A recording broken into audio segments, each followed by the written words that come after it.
Hello family, कैसे हो आप? आई होप आप सभी लोग बहुत अच्छे होंगे। तो आप सबका वेलकम है आपके अपने यूट्यूब चैनल पे। तो आज हम लोग बातचीत करने वाले हैं कि नेटवर्क मार्केटिंग के डे वन के अंदर आपको अपनी टीम की ट्रेनिंग कैसे करनी है। यदि कोई भी व्यक्ति हमारी टीम में आता है तो डे वन के अंदर हम लोग को उनको क्या बातें बतानी है, किन चीज़ों का ध्यान रखना है, उन बातों को आज हम लोग डिस्कस करेंगे। लेकिन वीडियो स्टार्ट करने से पहले अगर आपने अभी तक चैनल को सब्सक्राइब नहीं करा तो चैनल को ज़रूर सब्सक्राइब कर लें और बेल आइकन को हिट करना मत भूलें। राइट। तो हम लोग मेनली आज 5 टॉपिक के ऊपर बातचीत करने वाले हैं। तो टॉपिक नंबर 1 हम लोग थोड़ा-सा इंट्रोडक्शन के बारे में जानेंगे कि what is network marketing, right? फिर सेकंड टॉपिक है हम लोग को नेटवर्क मार्केटिंग क्यों करनी चाहिए, व्हाई लिस्ट के बारे में हम लोग जानेंगे। फिर हम लोग गोल सेटिंग के ऊपर बातचीत करेंगे। फिर उसके बाद हम लोग कुछ फ्रेंड लिस्ट स्ट्रैटेजी के बारे में बातचीत करेंगे। उसके बाद हम लोग कुछ और जो चीज़ें हैं उनके बारे में भी बातचीत करेंगे जो बेहद ज़्यादा इंपॉर्टेंट है बिज़नेस के लिए, राइट? तो स्टेप नंबर 1 इंट्रोडक्शन के ऊपर अगर हम लोग बातचीत करें तो इंट्रोडक्शन में हम लोग को क्या बताना है अपनी टीम को। सबसे पहले हम लोग को कुछ बैकग्राउंड के ऊपर बातचीत करनी है। जिस त- जिस तरह से सबसे पहले हम लोग को डिस्कस करना है कंपनी के बैकग्राउंड के बारे में। आपको कंपनी की फाउंडिंग डेट बतानी है, मिशन और विज़न क्या है आपकी ऑर्गेनाइजेशन का, उसके बारे में बातचीत करनी है। प्रोडक्ट और सर्विसेज के बारे में आप उनसे बातचीत करें। अपनी ऑर्गेनाइजेशन का कंपनसेशन प्लान के बारे में बातचीत करें। मैंने क्या नोट करा है कि लोगों को 3 महीने, 4 महीने, 6 महीने हो जाते हैं, लेकिन बहुत सारे लोगों को कंपनी का बिजनेस प्लान क्लियर नहीं होता है कि किस तरह से चेक बनना होता है, क्या कंडीशंस हैं, क्या पॉलिसीज है जिनको फॉलो करना है, राइट? ट्रेनिंग के बारे में, सपोर्ट सिस्टम के बारे में उन लोगों से हम ज़रूर बातचीत करें कि किस तरह का हम लोग का ट्रेनिंग सिस्टम है, सपोर्ट सिस्टम है। उसके बाद हम लोग एथिक्स के ऊपर बातचीत करें, कल्चर के ऊपर हम लोग बातचीत करें, अपनी टीम की लीडरशिप के ऊपर हम लोग बातचीत करें, अपनी ऑर्गेनाइजेशन का क्या कल्चर है उसके ऊपर हम लोग को बातचीत करना है, राइट? उसके बाद हम लोग कुछ मार्केटिंग अपॉर्चुनिटीज़ कि हमारे पास क्या प्रोडक्ट है और हमारे पास क्या-क्या अपॉर्चुनिटीज़ हैं। हम लोग की मार्केट टारगेटिंग कौन-कौन सी है। हम लोग स्टूडेंट्स ग्रुप में ज़्यादा अच्छे से काम कर सकते हैं। हम लोग एक एक स्पेसिफिक एज ग्रुप में काम कर सकते हैं। ये चीज़ें हम लोग को बताना ज़रूरी है जो कि हमारे ऑर्गेनाइजेशन के प्रोडक्ट के ऊपर डिपेंड करती है, राइट? इसके बाद हम लोग को क्या समझना है, हम लोग को कुछ सक्सेस स्टोरीज़ उनके साथ डिस्कस करनी है। जैसे कि आप अपने कुछ सीनियर्स के बारे में बता सकते हो, अपनी खुद की सक्सेस स्टोरी आप बता सकते हो।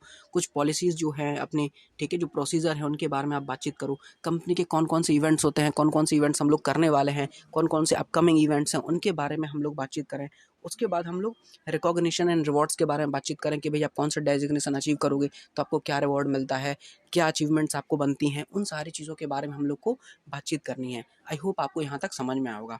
नेक्स्ट हम लोग बातचीत करें कुछ और चीज़ें जो रह गई, हम लोग अपनी सोशल रिस्पॉन्सिबिलिटी के बारे में बातचीत कर सकते हैं, कुछ टेस्टिमोनियल्स उनको दे सकते हैं, जो कि बेहद ज़रूरी हैं। ठीक, उसके बाद हम लोग को क्या करना है, हम लोग को कुछ कॉम्पिटिटिव एडवांटेजेस बताने हैं। देखो भाई, अब इन सारी चीज़ों को हम लोग को क्यों बताना है अपनी टीम को? इस वजह से बताना है क्योंकि भाई कोई भी व्यक्ति जब बिज़नेस के अंदर आता है, तो सबसे पहली चीज़ पता है क्या होती है? कि उनका ट्रस्ट बिल्ड हो। और उनका ट्रस्ट बिल्ड पता है कब होता है? जब उनको पूरी नॉलेज होगी। अब आप खुद सोच के देखो ना, अगर किसी व्यक्ति को किसी भी टॉपिक के बारे में प्रॉपर नॉलेज नहीं है, तो क्या वो उस चीज़ पे ट्रस्ट कर पाएगा? कभी नहीं कर पाएगा ना। लेकिन अगर हम लोग उनको प्रॉपर नॉलेज दें, अच्छी नॉलेज दें, एक अच्छी बेहतर क्वालिटी की नॉलेज दें इनफैक्ट, तब लोग ईज़िली आपके ऊपर ट्रस्ट करेंगे, आपकी टीम के ऊपर ट्रस्ट करेंगे, आपकी टीम का भरोसा आपके ऊपर बनेगा, राइट? नेक्स्ट हम लोग बातचीत करने वाले हैं कुछ और चीज़ों के बारे में। अब हम लोग को डायरी के जो फर्स्ट पेज है, फर्स्ट पेज में सबसे इंपॉर्टेंट चीज़ हम लोग को जो डिस्कस करनी है, वो है वाई लिस्ट। हर किसी की डायरी में आपको ये बनवाना ही बनवाना है, क्योंकि वाई एक ऐसी चीज़ है ना, यही एक व्यक्ति को आगे भगाती है कि वो कितनी तेज़ी से काम करेगा, कितना जल्दी सफल होगा, ये सब डिपेंड करता है उसके वाई के ऊपर। तो वाई में हम लोग को क्या डिसाइड करना है, हम लोग कुछ नोट्स मैंने बना के रखे हैं, उन नोट्स पे आपको ध्यान देना है। तो नोट नंबर 1 के अकॉर्डिंग आपको क्या देखना है कि भाई आपकी डायरी में क्या है, वाई क्या है, एक बहुत ज़्यादा इंपॉर्टेंट पॉइंट है, आपको ध्यान रखना है। कभी भी इसको स्पेसिफिक नहीं, कभी भी इसको मिस नहीं करना है, स्किप नहीं करना है बिल्कुल। बहुत स्पेसिफिक पॉइंट है ये, राइट? इसको ज़रूर ध्यान रखें। हर व्यक्ति की डायरी में वाई ज़रूर मेंशन होना चाहिए। सेकंड चीज़ हम लोग को क्या ध्यान रखना है, ठीक? वाई हमेशा इमोशनल होना चाहिए, फैमिली से अटैच्ड होना चाहिए। क्योंकि देखो भाई, जितना इमोशनल वाई होगा ना, जितना फैमिली से अटैच्ड वाई होगा, उतना तेज़ी से, उतना अच्छे तरीके से हमारे एसोसिएट काम करेंगे, राइट? तीसरी चीज़ हमें क्या ध्यान रखनी है, वाई कम से कम 2 से 3 पेज में अच्छे से डिस्क्राइब करके मेंशन करें। क्योंकि जितना डिस्क्रिप्टिव वे में हम लोग का वाई होगा ना, उतना अच्छे तरीके से भी हमारे एसोसिएट काम करेंगे, ठीक? और वाई ऐसा होना चाहिए कि आज से 1 साल बाद भी, 2 साल बाद भी, 6 महीने बाद कभी भी वो व्यक्ति उसको खोल के पढ़े तो उसे चीज़ें हिट हो कि नहीं यार, मैंने बिज़नेस को क्यों स्टार्ट करा था। अगर मैं पीछे भी हट रहा हूँ ना, अगर 1% तो मैं पीछे गलत हट रहा हूँ, राइट? ये चीज़ उनके दिमाग से क्लियर हो। उसके बाद हम लोग को क्या डिस्कस करना है, ड्रीम लिस्ट। उसके नेक्स्ट पेज में हम लोग कुछ ड्रीम लिस्ट बनानी है। अब ड्रीम लिस्ट बनाने का भी कुछ तरीका है। तो ड्रीम लिस्ट में हम लोग कुछ पॉइंट्स हैं वो समझते हैं। Dream should be smart. Smart का मतलब क्या होता है? SMART। तो सबसे पहले एस के बारे में बात करें। एस मतलब स्पेसिफिक, ठीक है। S stand for specific. हमारा जो ड्रीम है वो बहुत स्पेसिफिक होना चाहिए। स्पेसिफिक बोले तो कि हम लोग को पता होना चाहिए पर्टिकुलरली कि हम लोग को क्या अचीव करना है। जैसे हम लोग को वॉच लेनी है तो हम लोग को वॉच अकेली ना पता हो, हम लोग को ये पता हो कि हम लोग को कौन सी वॉच लेनी है। हम लोग को रिस्ट वॉच लेनी है, टाइमैक्स कंपनी की लेनी है, तो स्पेसिफिकली हम लोग को पता होना चाहिए, राइट। दूसरा मेजरेबल, यानी हम लोग का जो ड्रीम्स है वो मेजरेबल हो।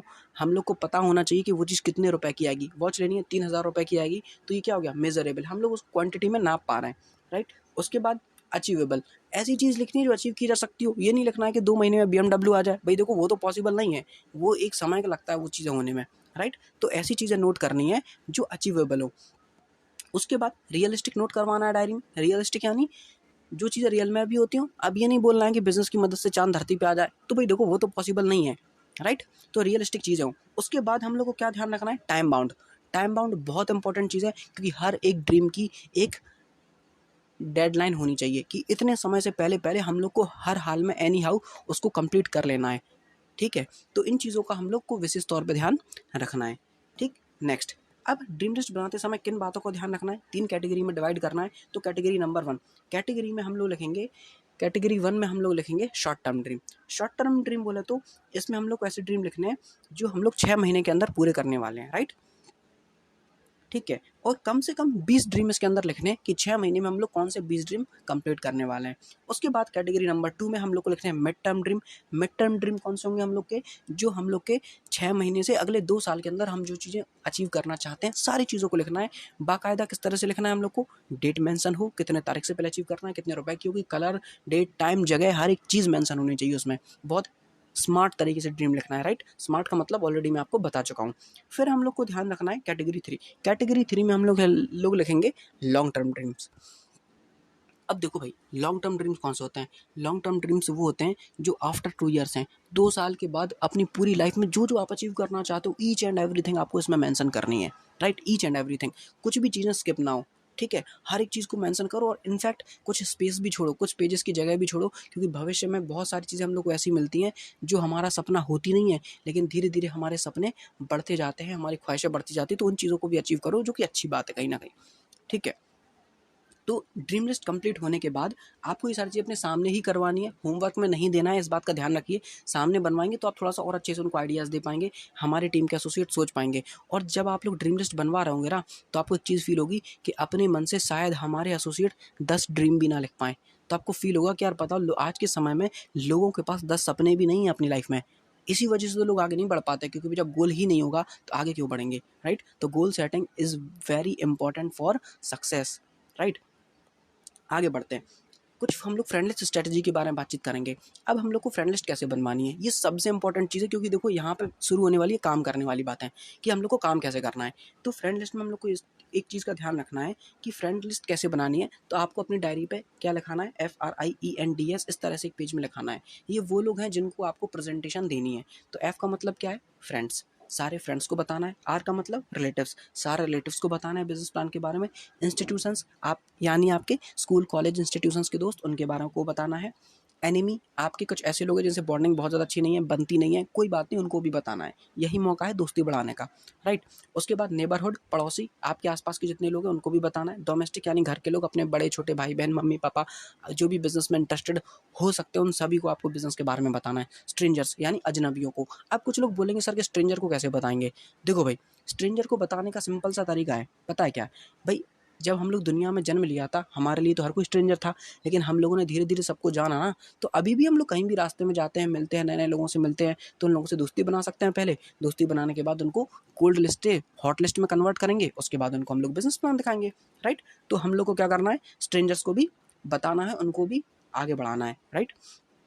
इस स्ट्रेटजी को दिमाग में रखो, ठीक है। अब फ्रेंड लिस्ट कैसे बनानी है? फ्रेंड लिस्ट बनाते समय एक मोटे मोटे अक्षरों में बड़े डार्क पेन से या मार्कर से, किसी भी चीज़ से लिखवाओ, नेवर प्री जज एनीबडी। कभी भी किसी को भी पहले से जज नहीं करना है, क्योंकि फ्रेंड लिस्ट बनाते समय बहुत सारे लोग जज करते हैं, पता है क्या? क्योंकि ये तो अमीर है, ये तो बिजनेस ज्वाइन करेगा नहीं, ये तो बहुत गरीब है, इसके पास तो ज्वाइन करने के लिए पैसे नहीं होंगे, ये तो बहुत मोटा है, ये तो काम करेगा तो थक जाएगा, ये तो बहुत पतला है, हवा आएगी तोड़ जाएगा। देखो, इस तरह की बातें छोड़ो, कि बहुत सारे लोग फ्रेंड लिस्ट बनाते समय इसी तरह की बातें करते हैं, ठीक है। तो इन सारी बातों को हम लोग को साइड रखना है। आपको हर एक व्यक्ति, हर एक चेहरा जो भी बचपन से लेकर अभी तक आपने देखा है, हर किसी का नाम मेंशन करना, उसको प्लान दिखाना है, क्योंकि आपको नहीं पता कौन व्यक्ति आपकी टीम में आके क्या बन जाए, कौन व्यक्ति कितना बड़ा आपकी टीम में गोल्ड बन जाए, डायमंड बन जाए, प्लेटिनम बन जाए और सो ऑन। जो भी आपकी टीम में, जो भी आपके ऑर्गेनाइजेशन में डेजिग्नेशन है, आपको नहीं पता कौन व्यक्ति क्या बन जाए, ठीक है। आपको पता है, आपको सच्चाई बताऊं, इस इंडस्ट्री का जो सबसे बड़ा अरबपति बनने वाला है ना, वो हो सकता है अभी तक पैदा ही ना हुआ हो। तो आपको कभी भी किसी को भी जज नहीं करना है। उसके बाद फ्रेंड लिस्ट किस तरह से कुछ 4-5 कॉलम में डिवाइड होनी चाहिए। सबसे पहले सीरियल नंबर लिखना है 1 2 3 4, कम से कम इसमें 200 नाम होने चाहिए, मिनिमम 200 नेम्स।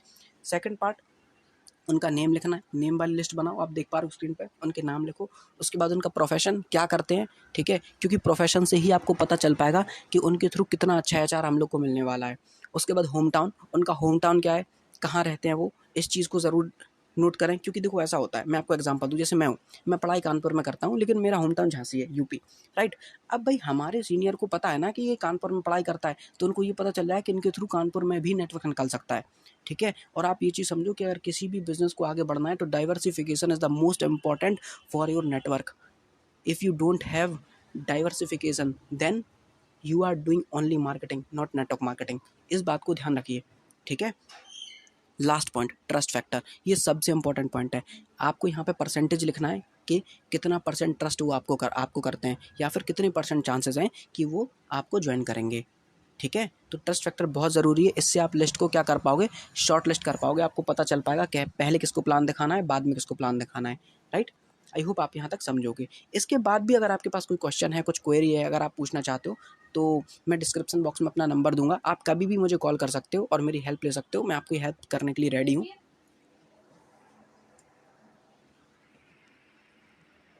ठीक है। Okay, thank you so much, keep watching.